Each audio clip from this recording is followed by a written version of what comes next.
Hello అండి, నమస్తే. అందరు బాగున్నారా? కథాకమనీయం ఛానల్కి స్వాగతం. నేను మీ శైలజ. మనం ఎద్దనపూడి సులోచనారాణి గారు రచించిన ప్రియసఖి నవల చదువుకుంటున్నాం కదా. 4వ భాగంలో ఏం జరిగిందో చూద్దాం. ప్రియసఖి సుచరిత, నువ్వు రాసిన ఉత్తరం అందింది. నాకు నీ ఉత్తరం వస్తే నీ ఒడిలో తలదాచుకున్నంత ఆనందంగా అనిపిస్తుంది. ఎన్నిసార్లు చదువుకుంటానో నీకు తెలియదు. మా అమ్మకు ఓసారి అనుమానం వచ్చి రహస్యంగా నా బ్యాగ్ నుంచి ఉత్తరం తీసి చదివింది. అప్పుడే బాత్రూంలో నుంచి తలస్నానం చేసి వచ్చిన నేను, మమ్మీ నీ దొంగతనం పసిగట్టేశాను అంటూ పక్కున నవ్వాను. మమ్మీ ముఖం వెలవెలా పోయింది. తరువాత బుజ్జగింపుగా నాకు ఆ దొంగతనం ఎందుకు చేసింది చెప్పింది. రేణు, నువ్వు చాలా డబ్బుగల పిల్లవు. నీ మీద ఎవరు ఏ వల విసురుతారో నాకు భయం. అందులోనూ వయసు వచ్చిన పిల్లవి అంటూ తన భయం చెప్పింది. నేను నవ్వేశాను. నా గురించి నీకు ఆ భయం వద్దమ్మా అన్నాను. నీ భయం నా పెళ్లి గురించేగా. నీకు చెప్పకుండా నేనెవ్వరినీ రహస్యంగా పెళ్లి చేసుకోను అన్నాను. పెళ్ళంటే గుర్తుకు వచ్చింది. బాబాయ్ మెడ్రాస్ నుంచి ఉత్తరం రాశాడట. ఆయనకు తెలిసిన కుర్రాడు ఉన్నాడట. మంచి కుటుంబం అట. పో అమ్మా, కుర్రాడి మంచితనం ఎవరో బాబాయ్ కాదు, నేను తెలుసుకోవాలి అన్నాను. నీకు తెలిసిన వారు ఉన్నారటే అంది. ఉన్నారు కానీ నేనంటే వారికి ఇష్టం అవునో కాదో తెలుసుకోవాలిగా అన్నాను. డియర్ ఫ్రెండ్ సుచరిత, అది సంగతి. మా అమ్మకి నా గురించి బెంగ అయితే నీ పెళ్లి గురించి మీ అన్నయ్యకు బెంగ. డబ్బున్న మా అమ్మకి దిగులే, డబ్బు లేని మీ అన్నయ్యకి దిగులే. అసలు చూస్తున్నానుగా మన కుటుంబాలలో ఆడపిల్ల పెళ్ళంటేనే దిగులు. ఆ దిగులు ఎందుకో నాకు అర్థం కాదు. బహుశా అవతల వాళ్ళు ఎలాంటి వాళ్ళు వస్తారా అని ఆదుర్దా కాబోలు. ప్రియనేస్తమా, నువ్వు శ్యామల గురించి వ్రాసినదే చదివాను. నువ్వు రాసిన తర్వాత నాకు అనిపించింది నేను తొందరపడి అరిచానేమో అని. పాపం శ్యామల మంచిదే. నేను ఊరు వెళ్ళిపోతున్నాను కదా, తన పుస్తకాలు నేను మర్చిపోతానేమోనని తన భయం. ఆ క్షణంలో శ్యామల నాకెందుకు గుర్తు చెయ్యాలి, నేను ఇస్తాను కదా అని నాకు ఆవేశం వచ్చేసింది. నాకెందుకో కానీ చాలా త్వరగా ఆవేశం వచ్చేస్తుంది. బహుశా అది నాలో ఒక బలహీనత అనుకుంటా. ఉదయం ఏం జరిగిందో తెలుసా? పనికుర్రాడు కాఫీ తెచ్చి ఇచ్చాడు. నేను ఫోన్లో శిరీష్తో మాట్లాడుతున్నాను. వాడికేమో మధ్యలో నన్ను మాట్లాడించాలంటే భయం కాబోలు. ఊరికే నిలబడ్డాడు. తర్వాత కాఫీ ఇచ్చాడు. తాగి చూస్తే చల్లారిపోయింది. నాకు చాలా కోపం వచ్చేసింది. కప్పు నేలకేసి కొట్టాను. నాన్నగారు పరిగెత్తుకు వచ్చారు. అసలు చల్లారిపోయిన కాఫీ ఎందుకు ఇచ్చావంటూ వాడిని కసిరారు. అమ్మేమో ఆడపిల్లకి ఆ మాత్రం సహనం ఉండొద్దా అంది. వారిద్దరి మధ్య బాగా ఘర్షణ జరిగింది. అసలు సంగతి అది కాదు సుచి. డాడీ క్లబ్ నుంచి చాలా లేటుగా వస్తారని మమ్మీ మంట. అది మనసులో పెట్టుకొని ఇది పోట్లాట పెట్టుకుంది. డాడీ భోజనం చేయకుండా ఆఫీస్కి వెళ్ళిపోయారు. నాకు మమ్మీ మీద చాలా కోపం వచ్చింది. అప్పుడు ఏం చేశానో తెలుసా? కూర్చుని నీ ఉత్తరాలన్నీ చదివాను. చిత్రంగా కోపం మాయమైంది. అప్పుడు కళ్ళు మూసుకుని కోపాన్ని తలుచుకుని దండం పెడుతూ, అమ్మా కోపిష్టి తల్లి, ఎన్నాళ్లుగా నువ్వు నాకు ఒక సహచరిగా ఉంటూ వచ్చావు. ఇప్పుడు నాకు సుచరిత అనే ఒక ప్రియసఖి దొరికింది. ఆమెకు మనుషులు కోపంగా ఉంటే పడదు. నువ్వు నా దగ్గర ఉంటే తను నాకు దూరం అవుతుంది. కాబట్టి మా స్నేహాన్ని చెడగొట్టకు. సుచరితని నా నుంచి దూరం చెయ్యకు. నువ్వు నన్ను వదిలి వెళ్ళిపో అని ప్రార్థించాను. డియర్ సుచి, నీ స్నేహం పెరిగిన తర్వాత నేను నా కోపాన్ని చాలా తగ్గించుకోవడానికి ప్రయత్నం చేస్తున్నాను. శ్యామలకి క్షమాపణ చెబుతూ ఉత్తరం రాశాను.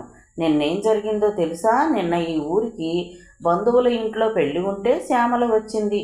నన్ను చూడటానికి వాళ్ళ చెల్లెల్ని తీసుకొచ్చింది. శ్యామల చెల్లెలు శ్యామల కంటే బాగుంది. శ్యామల నా ఉత్తరం చూసి చాలా సంతోషపడ్డానని చెప్పింది. నీ గురించి అడిగింది. Suchi, good news. శ్యామలకి పెళ్లి ఖాయమైంది. సెప్టెంబర్లో పెళ్ళట. తెలిసిన వాళ్ళ అబ్బాయట. చదువు ఆపు చేస్తుందట. పిల్లాడు గురించి చెబుతుంది. ఇంతలో ఏమైందంటే మా ఇంట్లో పిచ్చి మేళం ఉందిగా మా అమ్మమ్మ. ఎట్లా గది తలుపులు తెరుచుకుని బయటపడిందో వచ్చి మా మీద పడింది. నవ్వుతూ అరుస్తూ ఆవిడ వచ్చేసరికి శ్యామల ఆమె చెల్లెలు హడలిపోయి బయటికి పారిపోయారు. నా అరుపులు విని మా అమ్మ పనికుర్రాడు వచ్చారు. ఆవిడ వాళ్లకు పట్టాన లొంగలేదు. పనికుర్రాడు పట్టుకుని లాక్కెళ్ళి గదిలో పడేసి తలుపు వేశాడు. నాకు అప్పుడు చాలా కోపం వచ్చింది. అమ్మని తిట్టేశాను. ఆ పిచ్చిదాన్ని అసలు ఇంట్లో ఎందుకు ఉంచుతారు? హాస్పిటల్లో పారేయాలని డాడీ ఎన్నిసార్లు చెప్పారు? ఏమిటి ఇంట్లో ఈ శని అంటూ పెద్దగా అరిచాను. ఆవిడ, నీకు అమ్మమ్మ గౌరవం లేదుటే నీకు శని అంటావా అంటూ కొట్టడానికి వచ్చేసింది. శ్యామల చెల్లెలు మా పోట్లాట విని బిత్తరపోయారు. శ్యామలు వెళ్ళొస్తారేను అనేసి వెళ్ళిపోయింది. నా ఉద్రేకం కాస్త తగ్గింది. నేను తల పట్టుకుని కూలబడ్డాను. అయితే ఈ కోపిష్టి తల్లి నన్ను వదిలి వెళ్ళలేదన్నమాట అనుకున్నాను. అది సంగతి. నాకు తెలుసు తల్లి. ఇది వినగానే నువ్వేమని లెక్చర్ ఇస్తావో చెప్పనా? నేను చాలా తప్పు.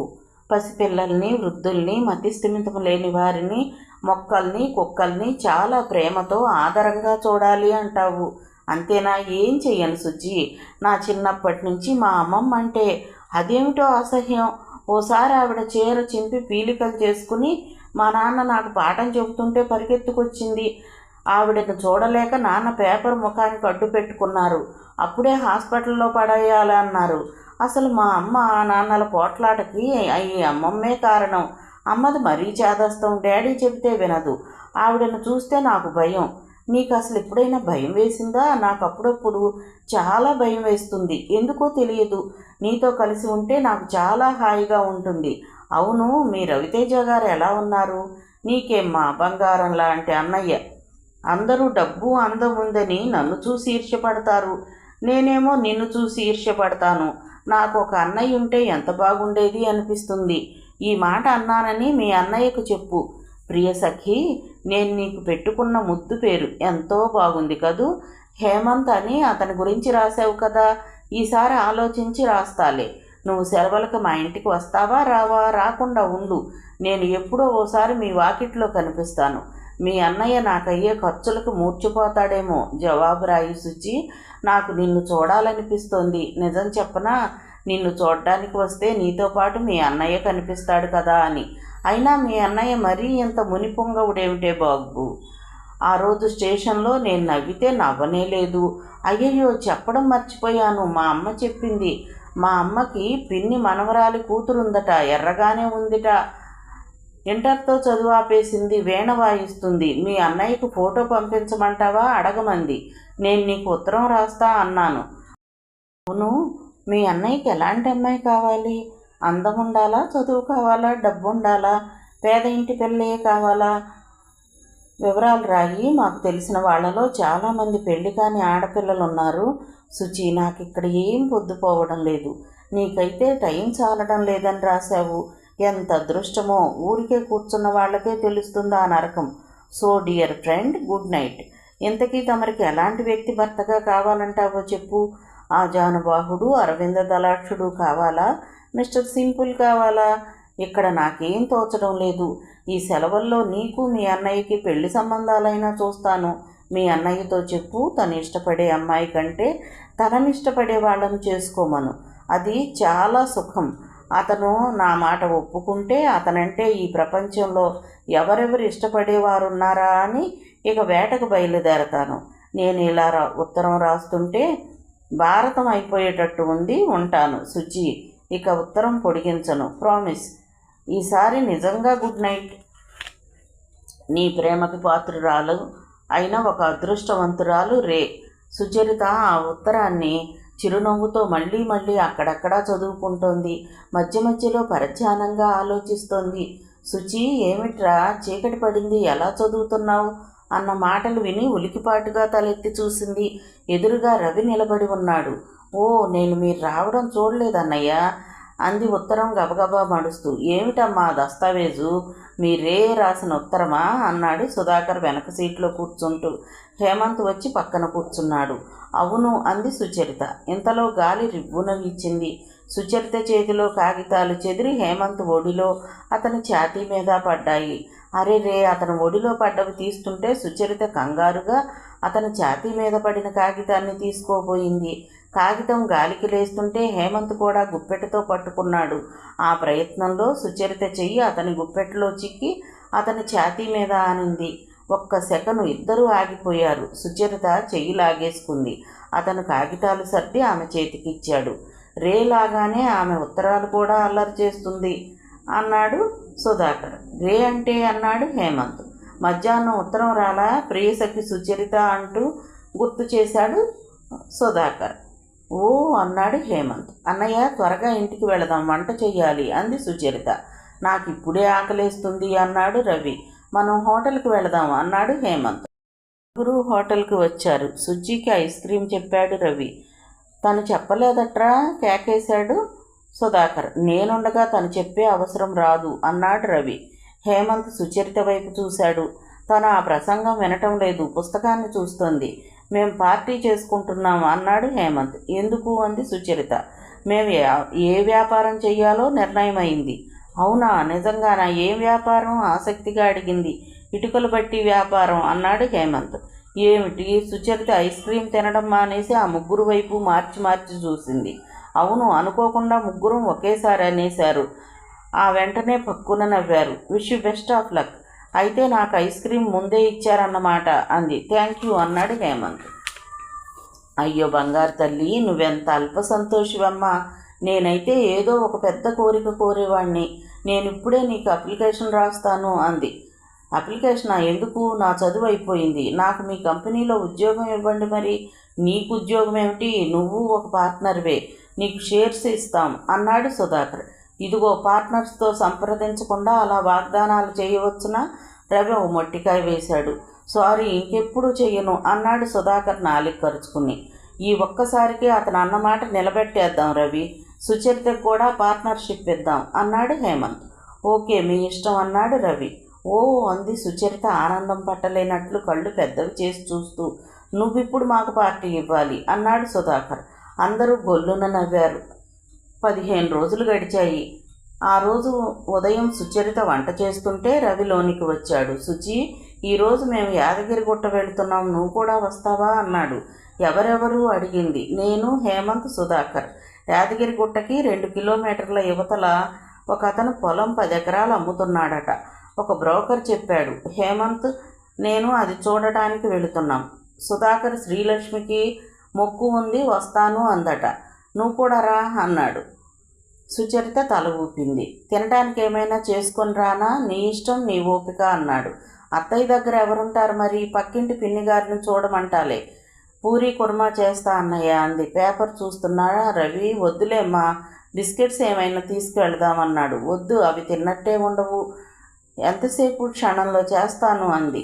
ఈ 15 రోజుల నుంచి ఇటుక బట్టీలు ప్రారంభించే విషయం గురించి తర్కించటానికి హేమంత్, సుధాకర్ ఒకవేళ అని లేకుండా తరచుగా వస్తూనే ఉన్నారు. ఎన్నో పేర్లు ఆలోచించి చివరికి సుచి ఇండస్ట్రీస్ అని పేరు ఖాయం చేశారు. ఒక్కోసారి భోజనం సమయంలో హేమంత్ ఉంటే అతన్ని భోజనం చేయమని రవి బలవంతం చేసేవాడు. హేమంత్ ఇప్పుడు ఆకలి లేదు, ఇంటికి వెళ్ళి తింటాను అంటే రవి మా ఇంట్లో తినకూడదా అని నిష్ఠూరంగా అనేవాడు. సుధాకర్ వెంటనే భోజనం దగ్గర మొహమాట ఉండకూడదు, మా సుచరిత చేతి వంట ఒక్కసారి తింటే మళ్ళీ ఇంకోసారి నువ్వే అడుగుతావు, నాకేం మొహమాటం లేదు బాబు అనేవాడు. రవి చాలా బలవంతం చేయగా హేమంత్ భోజనానికి లేచాడు. ఆ ఇంట్లో వాష్ బేసిన్ లాంటి సౌకర్యాలు ఏమీ లేవు. అతను చేయి కడుక్కోవడానికి రవి గ్లాసుతో నీళ్లు తెచ్చి చేతి మీద పోస్తుంటే పెరట్లో సన్నజాజి పందిరి కుదుట్లో కడుక్కున్నాడు. హేమంత్ మొహమాటంగా తప్పనిసరిగా భోజనానికి కూర్చున్నాడు. రాసుకునే టేబులే భోజనం అప్పుడు గది మధ్యకి జరిపేసి దాని మీద ఉండే పుస్తకాలు తీసేస్తారు. భోజనాలు అవ్వగానే యథాప్రకారం రాసుకోవడానికి, చదువుకోవడానికి వీలుగా గోడ కానించి జరిపేస్తారు. అతి మామూలుగా గాజు ప్లేట్లు, స్టీలు గ్లాసులతో మంచినీళ్లు సుచరిత వడ్డించసాగింది. భోజనం నోటిలో పెట్టుకోగానే హేమంత్ చెకుతుడయ్యాడు. వంకాయ కూర ఎన్నడూ తిననంత రుచిగా ఉంది. పుదీనా చట్నీ కొబ్బరితో కలిపి అంత బాగా చేస్తారని అతనికి తెలియదు. రసం, అందులోకి అప్పడాలు, వడియాలు. సుచరిత వడ్డిస్తుంటే సుధాకర్ వెయ్యమ్మా, నా తిండి నీకు తెలుసుగా అనేవాడు. హేమంత్ చేతులు అడ్డుపెట్టి చాలు చాలు అంటే రవి మొహమాట పడుతున్నాడమ్మా, వెయ్యి, నువ్వు వెయ్యి అంటే సుచరిత అన్నగారి వత్తాసు చూసి ధైర్యం చేసి వేసేసేది. హేమంత్కి భోజనం పూర్తి చేసి లేచేసరికి రోజు తాను తినేదానికన్నా ఎక్కువ తిన్నట్లుగా అనిపించింది. భోజనం ఏర్పాట్లలో napkin, dining table, dinner set లాంటి ఆర్భాటాలు లేకపోయినా భోజనం మాత్రం రుచిగా, శుచిగా, హాయిగా తిన్న భావం కలిగింది. సుచరిత వంట బాగా చేయటం నిజమే. అతను లేచి చేయి కడుక్కోవడానికి వెళ్ళగానే అక్కడ నీళ్లు లేవు. అక్కడ సుచరిత చెంబుతో నీళ్లు తెచ్చి అతని చేతి మీద పోసింది. సుచరిత అన్నగారికి అలా పోయటం అలవాటైన దినచర్యగా యాంత్రికంగా చేసేసిన అతనికి మాత్రం మొహమాటంగా అనిపించింది. భోజనాలు అవగానే రవి ప్లేట్లు తీయటంలో చెల్లికి సాయం చేశాడు. సుధాకర్ గ్లాసులు కడిగి టేబుల్ గోడకు జరిపి పుస్తకాలు పెట్టాడు. అయ్యయ్యో, హేమంత్ భోజనానికి వస్తాడు అంటే కాస్త పాయసమైనా చేసేదాన్ని అంటూ రాజమ్మ గారు వాపోయింది. నువ్వు భయపడకత్తయ్యా, మేము సుష్టుగానే తిన్నాం అన్నాడు సుధాకర్ వచ్చి ఆవిడ గదిలో ఒక్కపొడి డబ్బా వెతుకుతూ. నేను ఈ మంచంలో పడ్డాను, పిల్లలకి అర్ధాకలి భోజనాలే అంటూ బాధపడింది ఆవిడ. లే అత్తయ్య, సుచరిత కంచంలో భోజనం పెట్టి తెచ్చింది. ఆవిడను లేపి కూర్చోబెట్టాడు రవి. సుచరిత స్పూన్తో తినిపిస్తోంది. అది చూసిన హేమంత్కి తన నాయనమ్మ గుర్తుకు వచ్చింది. ఆవిడకు పక్షవాతం వచ్చింది. మంచంలో నుంచి లేవటం కష్టంగా ఉండేది. పనివాళ్లు పెడితే భోజనం పెట్టినట్టు, లేకపోతే లేదు. ఓసారి ఆవిడ గదిలో సాయంత్రం వేళ లైట్ వేయటం కూడా ఎవరికీ గుర్తుండేది కాదు. తల్లికి చెల్లెలికి ఎంతసేపు పోట్లాటలు. అక్కగారేమో ఎప్పుడొచ్చినా భర్తకి ఏదో ఒకటి ఖరీదైన వస్తువు కావాలని సనుగుడు. భోజనానికి నలుగురు కలిసి కూర్చున్నప్పుడే ఆ తర్కం ప్రారంభించేది. మాట పెరిగేది. వాళ్ళు భోంచేయకుండా లేచి వెళ్ళిపోయేవాళ్ళు. భోజనం అంతా నౌకర్లు తినగా మిగిలినది చెత్తకుండీ పాలే. మళ్ళీ ఆకలేస్తోంది అంటూ టిఫిన్లు. అతనికి రాను రాను రవి ఇంటికి తన ఇంటికి తేడా స్పష్టంగా కనిపించసాగింది. రాజమ్మ గారు తనకు ఉన్న డబ్బు పెట్టి పిల్లలిద్దరినీ చదివించింది. కన్న తల్లిలా సాకింది. ఆమెకు అనారోగ్యంతో చేతకాని సమయం ఆసన్నమైంది. సుచరిత, రవి ఇద్దరూ ఆవిడను కంటికి రెప్పలా ఏ లోటు లేకుండా చూస్తున్నారు. గమనించి చూస్తుంటే ఆ ఇంట్లో వారి మధ్య సంబంధ బాంధవ్యాలు ఎంతో బాగున్నాయి. తమ ఇంట్లో అలా స్పర్ధలు ఎందుకున్నాయి? మనిషికి మధ్య ఏమిటో అర్థం కాని అడ్డుగోడలు. ఒకరితో ఒకరు నీతో నాకేం పని లేదు అనేటువంటి అహంభావం. ఆ తర్వాత కూడా చాలాసార్లు రవి అతన్ని తమతో భోజనానికి పిలిచేవాడు. ఇప్పుడిప్పుడే హేమంత్కి మొహమాటం కాస్త తగ్గింది. రవి ఇంట్లో భోజనం ఒక హాయి అయిన అనుభవంలా ఉంది. ఒకసారి సుచరితని వంట వద్దని తమతో పాటు హోటల్కి తీసుకువెళుతూ ఉండేవాడు. హేమంత్కి బాగా తెలిసిన 5 స్టార్ హోటల్ అది. హేమంత్ వెళ్ళగానే పరిచితుడైన అతన్ని చూసి మేనేజర్ ఎదురు వచ్చి గ్రీట్ చేసి టేబుల్ దగ్గరకు తీసుకెళ్ళి ఏం కావాలి అని హేమంత్ని అడిగి నోట్ చేసుకుని వెళ్ళి బేరర్కి చెప్పేవాడు.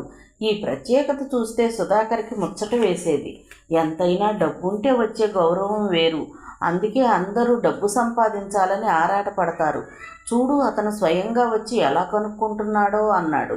ఆ గౌరవానికి ట్యాక్స్ బిల్లుకి మరో 20 రూపాయలు పెరుగుతుందిలే అన్నాడు హేమంత్. అదేమిటి అన్నాడు సుధాకర్. అంతే కదా మరి, మామూలుగా అయితే నేనే 10 రూపాయల్లో టిప్ ఇస్తాను, ఇప్పుడు ఇంకో 20 ఎక్కువ పెడతాను. సుధాకర్ కనుబొమ్మలు ఎగరేశాడు. అంటే గౌరవానికి ట్యాక్స్ కట్టడం అన్నమాట, అంతే కదా అన్నాడు రవి. సుచరిత విప్పారిన నేత్రాలతో ఆ వాతావరణాన్ని చూస్తుంది. ఇక్కడ ఈ హేమంత్ పూర్తిగా వేరుగా కనిపిస్తున్నాడు. అతనికి ఎంత గౌరవ ప్రతిష్టలు. అతనితో కలిసి వచ్చినందుకు తమకి ఇంత ప్రత్యేకత. సుచరిత మొహమాట పడుతుంటే హేమంత్ బలవంతం చేసి ప్రత్యేకంగా తెప్పించిన డిష్లు తిని తీరాలని బలవంతం చేసేవాడు. మీ ఇంట్లో నన్ను బలవంతం చేయలేదు అనేవాడు. నన్ను కూడా మీ ఇంటికి పిలవండి అంది. హేమంత్ ముఖం ఒక్క నిమిషం మ్లానమైంది. అతను వెంటనే జవాబుగా ఏమీ అనలేదు. ఒక్కోసారి నలుగురు సినిమాకి వెళ్ళిపోయేవారు. ఒక్కోసారి హేమంత్ కారు తెచ్చేవాడు, లేకపోతే మోటార్ సైకిల్. కారుని తల్లి చెల్లెలు తీసుకువెళ్లారని చెప్పేవాడు. ఒక్కోసారి అర్ధరాత్రి వేళ టీ పెట్టమనేవాడు. సుచరిత నిద్ర కళ్ళతో లేచి టీ కలిపిచ్చేది. రాను రాను పరిచయం పెరిగింది. సుచరిత సంకోచం లేకుండా అతనితో మాట్లాడసాగింది. ఆ రోజు యాదగిరిగుట్ట వెళ్తున్నాం అనేసరికి సుచరితకు ఉత్సాహం వచ్చింది. ముందు గదిలో ఉన్న రవి దగ్గరకు వచ్చి అన్నయ్య మసాలా గారెలు చెయ్యనా అంది. వద్దమ్మా, ఎక్కువ ఐటమ్స్ తీసుకెళ్ళడానికి మనం కారులో వెళ్ళడం లేదు, హేమంత్ మోటార్ సైకిల్ మీద వస్తున్నాడు అన్నాడు. సరే అని లోనికి వెళ్ళిపోయింది. మేనత్తకి ఇబ్బంది లేకుండా కాఫీ కలిపి ఫ్లాస్క్లో పోసింది. త్వరగా భోజనాలు చేసి రెడీ అయ్యారు. యాదగిరిగుట్టకి యువతల పొలం రైతుతో హేమంత్, రవి, సుధాకర్ మాట్లాడుతుంటే సుచరిత, శ్రీలక్ష్మి దూరంగా చెట్టు కింద కూర్చున్నారు. శ్రీలక్ష్మి ఒకటే గొడవ పెడుతోంది. నువ్వైనా మా బావకు చెప్పు సుచి, మా నాన్నకి అతనికి ఒక్క క్షణం పడదు. మా నాన్న మాత్రం ఏమంటాడు, డబ్బు జాగ్రత్తగా ఖర్చు పెట్టుకోండి అంటాడు. బావేమో పిచ్చి పిచ్చి సరదాలు, డబ్బు నీళ్లలా ఖర్చు చేస్తాడు. సుచరిత శ్రీలక్ష్మి చెప్పింది వింటూనే దూరంగా ఉన్న వాళ్లను చూస్తోంది. రైతు ఖాళీగా ఉన్న భూమిని చూపిస్తూ ఏదో చెప్తున్నాడు. వాళ్ళు ముగ్గురు అతనితో ఆ పొలం అంతా తిరిగి చూస్తున్నారు. ముగ్గురులో హేమంత్ పొడవు, రైతుతో మాట్లాడటం కూడా అతనే ఎక్కువ చేస్తున్నాడు. మధ్య మధ్యలో రవి ఏదో అంటున్నాడు. బావ ఇల్లరికం ఒప్పుకోవడం లేదు, కాస్త నువ్వు రవి చెప్పి ఒప్పించండి సుచి అంటోంది శ్రీలక్ష్మి. ఇలాంటి విషయాలు ఎవరికి వారే నిర్ణయం చేసుకోవాలి లక్ష్మి. ఒకరు చెబితే వినాల్సినవి కావు, ఎందుకంటే కష్టనిష్ఠూరాలు భరించేది మీరు అంది. అవుననుకో, కానీ బావకి రవి అన్నయ్య అంటే చాలా గురి. చెబితే వింటాడు కదా అని ఏది పడితే అది చెప్పకూడదు, దేనికైనా హద్దు ఉండాలి అంది సుచరిత. అది నిజమే అనుకో, నా బాధ నాది. బావ ఇది వింటేనే ఈ వ్యాపారం ఇల్లు ఇస్తానంటాడు మా నాన్న అంది శ్రీలక్ష్మి. ఇంతలో హేమంత్, రవి, సుధాకర్ వచ్చారు. వారం రోజుల్లో రిజిస్టర్ చేయించుకుంటాడు. హేమంత్ రైతుకు చెప్పాడు. రవి స్కూటర్ ఎక్కే ముందు ఆగి వెనక్కి తిరిగి ఆ భూమిని కలిగి చూస్తూ, హేమంత్, నా భవిష్యత్తు ఈ భూమి కొనుగోలుతో ప్రారంభం అవుతుంది అన్నాడు. సుధాకర్ చూస్తూ, అదిగో అప్పుడే నాకు అక్కడ ఇటుకల బట్టీలు కాలుతూ కనిపిస్తున్నాయి. పనివాళ్ళు ఇటుకచ్చులు పోస్తున్నారు, లారీలు వస్తున్నాయి, ఇటుకలను తీసుకెళ్తున్నాయి. ఆపు సుధా నీ కలలు అంటూ రవి స్టార్ట్ చేస్తూ 15 గంటలో యాదగిరి గుట్ట పైకి వచ్చేశారు. గుడి ఇప్పుడే మూసేశారు అన్నారెవరో. కాస్త ముందుగా వస్తే బాగుండేది అన్నాడు హేమంత్. సుచరిత క్యారియర్ తెచ్చింది. రవి జంపకానా పరిచాడు. హేమంత్ దూరంగా పెట్టగోడ దగ్గర నిలబడి కెమెరాలో నుంచి గుడి గోపురం వ్యూ చూస్తున్నాడు. సుచరిత ప్లేట్లో టిఫిన్ పెట్టి అందరికీ ఇచ్చింది. ఒక ప్లేట్ హేమంత్కి తీసుకువచ్చింది. టిఫిన్ తింటున్న సుధాకర్ని హేమంత్ ఫోటో తీశాడు. ఆ ఫోటో బాగా వస్తుంది, ఇలా చూడండి అన్నాడు. సుచరితని అతను ఓసారి మీరు అని, ఓసారి నువ్వు అని అంటాడు. అతని సంబోధన ఒకసారి మీరు అంటూ దూరంగా, ఓసారి నువ్వు అంటూ దగ్గరగా ఉన్నట్లు ఉంటుంది. పరిచయం ఎక్కడ నిలవాలో తెలియనట్లు తారాట్లాడుతున్నట్లుంటుంది ఆమెకు. అతను ప్లేట్ తీసుకుని కెమెరా సుచరితకిచ్చి అందులో నుంచి ఎలా చూడాలో చూపించాడు. కెమెరాలో నుంచి చూస్తుంటే సుచరితకి ఫక్కున నవ్వొచ్చింది. సుధాకర్ ముందు పరిచిన గిన్నెలున్నాయి. అతను ప్లేట్లో తింటుంటే బకాసురుడిలా అవన్నీ తనే తినడానికి పెట్టుకున్నట్టుగా ఉంది. సుధాకర్ శ్రీలక్ష్మి దగ్గరకు వస్తే చెంగులాక్కుని చెమట తుడుచుకున్నాడు. తీయండి తీయండి హేమంత్ తొందర చేశాడు. ఎలా అంది గాబరాగా. హేమంత్ కెమెరా అందుకొని చూశాడు. ఆ స్క్వేర్ గీతల మధ్య ఉండాలి. కెమెరా అడ్జస్ట్ చేసి మీరు బాగుంది అనుకున్నప్పుడు వేలిని ఇక్కడ పెట్టి నొక్కండి అన్నాడు. సుచరిత శ్రీలక్ష్మి కొంగు వదలమని కోపంగా చూస్తుంటే టక్కున నొక్కింది. అన్నయ్య, నేను ఫోటో తీసేశాను ఉత్సాహంగా అరిచింది. రవి తిరిగి చూశాడు. మీ అన్నయ్యని తీయండి. హేమంత్ సుచరిత ఉత్సాహం చూసి ప్రోత్సహించాడు. సుచరిత తీస్తుంటే చేతుల్లో కెమెరా తనే సరిగ్గా పట్టుకునేటట్టు చూపిస్తూ సరిగ్గా ఇటు తిరిగి నిలబడి అన్నయ్య అంది. రవి ఇటు తిరిగి నవ్వుతూ నిలబడ్డాడు. సుచరిత తీసింది. హేమంత్ టిఫిన్ తింటుంటే సుచరిత కెమెరాని ప్రాణప్రదంగా చేతుల్లో అపురూపంగా పట్టుకు నిలబడింది. తను ఫోటోలు తీసింది. రేకి రాయాలి, ఫోటోలు వస్తాయా? తనేం తప్పు చేయలేదు కదా. సుచరిత చాలా ఆనందంగా ఉంది.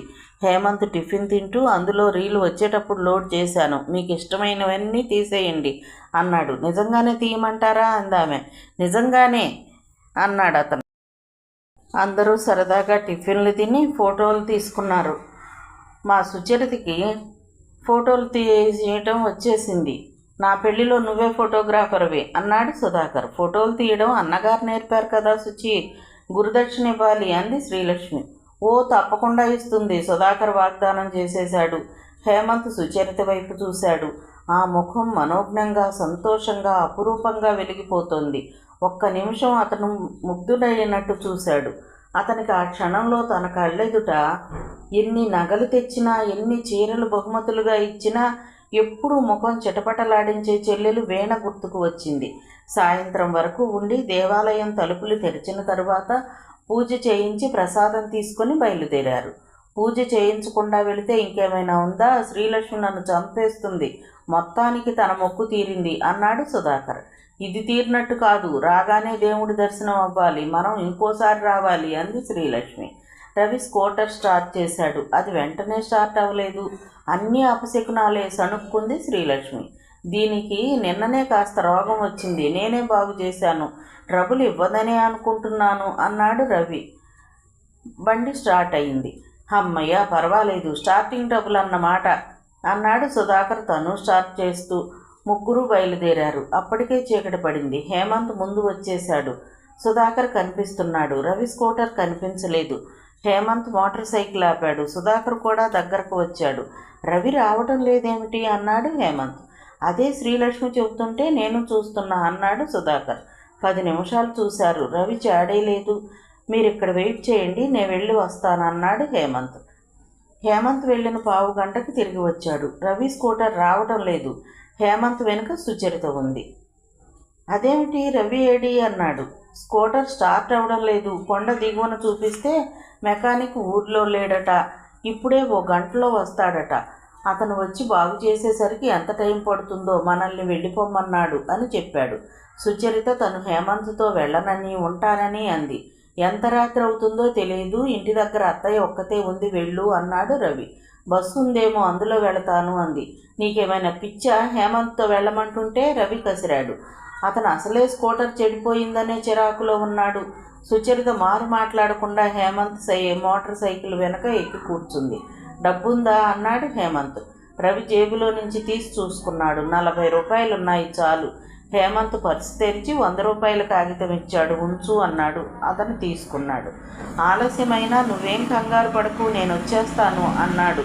నా కోసం చూడకు, భోంచేసి నిద్రపో అంటూ హెచ్చరించాడు. సుచరిత తల ఊపింది. హేమంత్తో వస్తున్న సుచరితకి అన్నగారు అక్కడ ఏమి ఇబ్బంది పడతారో అని మనసు పీకుతూనే ఉంది. హేమంత్ ముందు వస్తుంటే సుధాకర్ వెనక శ్రీలక్ష్మితో వస్తున్నాడు. హేమంత్ మాటిమాటికి సుధాకర్ వస్తున్నాడా లేదా అని చూస్తూనే ఉన్నాడు. దోవలో అతనేం మాట్లాడలేదు. సుచరిత కూడా పలకరించలేదు. ఒకసారి స్కూటర్ రోడ్డు మీద గోతిలో పడి ఎగిరింది. సుచరిత గబాలను అతన్ని పట్టుకుంది. సారీ, నేనేదో ఆలోచిస్తూ పరధ్యానంగా ఉన్నాను, రోడ్డు మీద ఆ గుంట చూడలేదు అన్నాడు అతను. పర్వాలేదు, అతను నడుము వదిలేస్తూ సరిగ్గా కూర్చుంటూ అంది. హేమంత్ సుచరితను ఇంటి దగ్గర దింపాడు. థ్యాంక్ యూ అంది. అతను వెళ్ళబోతూ ఆగి, రవి చెప్పాడు గుర్తుంది కదా, భోంచేసి నిద్రపోండి అన్నాడు. మీ కెమెరా ఇస్తూ అంది. హేమంత్ తీసుకుని మళ్ళీ సుచరిత చేతికిస్తూ, ఇందులో ఇంకా 4-5 స్నాప్స్ ఉన్నాయి, మీరు తీసేయండి, తర్వాత రీలు కడగటానికి ఇస్తాను అన్నాడు. నేనా అంది ఆనందంగా. అని అతను వెళ్ళిపోయాడు. సుచరిత కెమెరాని అత్యంత ప్రియమైన వస్తువులా చూస్తూ గదిలోకి తీసుకొచ్చింది. వచ్చావుటే సుందరమ్మ గారు చూసి ఇప్పుడే వెళ్ళింది. రవి ఏడి? వెనక వస్తున్నాడు అత్తయ్య అంది. రవి రాలేదు అంటే ఆవిడ కంగారు పడుతుంది. సుచరిత స్నానం చేసి బట్టలు మార్చుకుని ప్రసాదం తెచ్చి అత్తయ్యకి పెట్టింది. దర్శనం బాగా అయ్యిందా అంది ఆవిడ. సుచరిత తన గదిలోకి వచ్చింది. ఎదురుగా టేబుల్ మీద హేమంత్ ఇచ్చి వెళ్ళిన కెమెరా ఉంది. సుచరిత ఆ టేబుల్ దగ్గర కూర్చుని గడ్డానికి 2 చేతులు ఆనించుకొని దాన్నే చూడసాగింది. ఈరోజు ఎంత అద్భుతంగా జరిగింది. తను తీసిన ఫోటోలు చూసింది. ఇంకా 4-5 సొంతంగా తీయబోతోంది. సుచరితకు పట్టలేనంత ఆనందంగా, ఉత్సాహంగా అనిపిస్తుంది. జీవితంలో అనుకోకుండా ఏదో ఘనకార్యం చేసినంత సంబరంగా ఉంది. లేచి గది అంతా గిరగిరా తిరుగుతూ డ్యాన్స్ చేయాలనిపిస్తుంది. సుచరిత డ్రాయర్ సొరుగులాగి అందులో తెల్ల కాగితం తీసుకుని రేణుకు ఉత్తరం రాయసాగింది. డియర్ రేణు అంటూ ప్రారంభించింది. ఆ రోజు జరిగినదంతా అక్షరం పొల్లుపోకుండా రాసింది. రేణు, ఈరోజు నా జీవితంలో ఒక మంచి అద్భుతం జరిగిందని అనుకుంటున్నా అని రాసి ఆపి మళ్ళీ కెమెరా వంక చూసింది. ఆ కళ్ళతో దాని వంక అలా చూస్తుంటే ఎంత సంతోషం, వరదలా పొంగి వచ్చేస్తోంది. సుచరిత చెయ్యి చాచి దాన్ని తాకి మళ్ళీ ఆ వేళ్లు పెదిమలకు చేర్చి ముద్దు పెట్టుకుంది. 4 రోజుల తర్వాత హేమంత్ సాయంత్రం వేళ రవి అంటూ వచ్చాడు. హాల్లో సుధాకర్, శ్రీలక్ష్మి కూడా ఉన్నారు. అరే, మీరిద్దరూ కూడా ఇక్కడే ఉన్నారా, ఫోటోలు వచ్చాయి అంటూ కవర్లోంచి తీసి అక్కడ టీపాయ్ మీద పెట్టాడు. ఏవి అంటూ శ్రీలక్ష్మి, సుధాకర్ ముందుకు వంగారు. లోపల ఉన్న సుచరిత కూడా వచ్చేసింది. అసలు నేను తీసిన ఫోటోలు వచ్చాయా? ఎక్సలెంట్గా వచ్చాయి, తననే చూస్తూ అన్నాడు హేమంత్. ఆహా, ఏం పోజు, విష్ణుమూర్తిలా. శ్రీలక్ష్మి సుధాకర్ని ఎగతాళి చేస్తోంది. అబ్బో, నా మొహం ఎలా ఉందో, చిచ్చి ఎంత జిడ్డుగా ఉందో. సుధాకర్ చేత్తో నుదుటి మీద కొట్టుకున్నాడు. నేను చివరిగా తీసినవి? సుచరిత ఆత్రంగా అడిగింది. మార్వలస్గా ఉన్నాయి. హేమంత్ ఫోటోల్లో అడుగున ఉన్న ఫోటోలు వెతికి తీసి ఇచ్చాడు రవి. సుధాకర్, శ్రీలక్ష్మి తమ ఫోటోలు చూసుకునే ధ్యాసలో ఉన్నారు. ఏవి? హేమంత్ వెనకకు వచ్చి అతని భుజం మీద నుంచి చూస్తూ అంది సుచరిత. హేమంత్ ఆ 4 ఫోటోలు చాలా అద్భుతంగా ఉన్నాయి. 4 వేళ్ల మధ్య పేక ముక్కల్లా పట్టుకుని చూపిస్తూ అన్నాడు. ఓ బాపురే, అబ్బా, ఇవి నే తీసినవేనా? సుచరిత అరిచేతులు గుప్పిళ్ళుగా మార్చుకుని బొగ్గలు నొక్కుంటూ ఆనందాతిరేకంతో అంది. నువ్వు తీసినవే. మొదటి రీల్లోనే గురువుకు మించిన శిష్యురాలివి అనిపించుకున్నావు. ఇవి 4 ఒకదానికి మించి ఒకటి బాగున్నాయి అంటూ ప్రశంసించాడు. కూర్చున్న హేమంత్ అతని భుజం మీద నుంచి సుచరిత ఆ ఫోటోలను మరీ కన్నార్పకుండా చూస్తున్నారు. అందులో ఒకటి పక్కింటి వాళ్ళు విరగబూసిన పువ్వుల తీగ ఆల్మండ్ పూలు ఎంత అందంగా ఉంది. రెండోది చింపిరి తలతో చిరిగిన గుడ్డలతో డోలేలో పిల్లాన్ని వేసుకుని అడుక్కోవడానికి వచ్చిన యువతి. ఆ ఫోటో చాలా దివ్యంగా ఆమె పేదరికాన్ని, నిస్సహాయతని అద్భుతంగా చూపిస్తూ క్లోజప్లో ఉంది. మూడోది వీధిలో తల్లిని ఆనుకుని నిలబడిన మేకపిల్ల. ఆ రెండింటి జత సృష్టిలో మాతృత్వంలో మాధుర్యాన్ని చాటి చెబుతున్నట్లుగా ఉంది. నాలుగోది వీధిలో 4 పిల్లలు గోళీలాడుతున్నారు. 4 ఒకే చోట చేరి గోళీల గురించి చూస్తున్నారు. 4 వచ్చారు. లైట్ ఎఫెక్ట్ చాలా బాగా వచ్చింది. కొత్త వాళ్ళు తీసినట్టే లేదు అన్నాడు హేమంత్. ఓ, నాకేం తెలియదు. కంటికి నచ్చినవి కెమెరాతో బంధించాలనుకున్నాను అందామె. ఏవి? సుధాకర్, రవి కూడా హేమంత్ చుట్టూ మూగి అతని భుజాల మీద నుంచి వంగి చూస్తున్నారు. ఏమిటి, మా శుచి తీసిన ఫోటోలే ఇవి? రవి చాలా ఆశ్చర్యపోయాడు. ఈ గొప్పతనం అసలు కెమెరా పట్టుకోవడం నేర్పిన గురువు గారిలో ఉందా, నేర్చుకున్న శిష్యురాలిలో ఉందా అన్నాడు సుధాకర్ ఆశ్చర్యంగా. ఇద్దరిలోనూ ఉంది అంది శ్రీలక్ష్మి. హేమంత్, శుచి తరపున నేను థ్యాంక్స్ చెప్తున్నా అన్నాడు రవి. అదేం కుదరదు శుచి, గురువు గారికి గురుదక్షిణ ఇచ్చే ఏర్పాటు అర్జెంటుగా చూడు. రేపు హోటల్ సూర్యాలో లంచ్ సుధాకర్ డిక్లేర్ చేశాడు. అలాగే, రేపు ఎలాగూ శుచి బర్త్డే, అందరికీ మా ఇంట్లోనే లంచ్ అన్నాడు రవి. పుట్టినరోజు నాడు సుచరితకి పనే, మా ఇంటికి రండి అంది శ్రీలక్ష్మి. వద్దులే, చారు అన్నంతో అర్ధాకలితో రావాలి. రేపు వద్దు, అంతగా అయితే ఇంకోసారి పిలుద్దురు కానీ సుధాకర్ తీసి పారేశాడు. రేపు హోటల్ సూర్యాలో లంచ్, మా చెల్లెలి బర్త్డే, రండి రవి అందరినీ చూస్తూ అన్నాడు. హేమంత్ వెళ్ళేటప్పుడు ఫోటోలు సుచరితకిస్తూ, మీరు ఫోటోగ్రఫీ డెవలప్ చేసుకోండి, బాగా తీస్తారు అన్నాడు. సుచరిత అందరూ వెళ్ళిన తర్వాత ఆ ఫోటోలను మళ్ళీ చూసింది. అందులో హేమంత్, రవి భుజం మీద చెయ్యి వేసి దూరంగా చూపిస్తున్న ఫోటో కూడా బాగా వచ్చింది. సుచరిత అది తీసి పెట్టెలో దాచుకుంది. రేణుకి ఇది పంపించాలి అనుకుంది. మిగతా కథ రేపటి భాగంలో చూద్దామండి. కథ విన్నందుకు ధన్యవాదాలు. ఈ నవల మీకు నచ్చితే ఒక లైక్ చేయండి, షేర్ చేయండి, నా ఛానల్ని సబ్స్క్రైబ్ చేసుకోండి, నన్ను సపోర్ట్ చేయండి.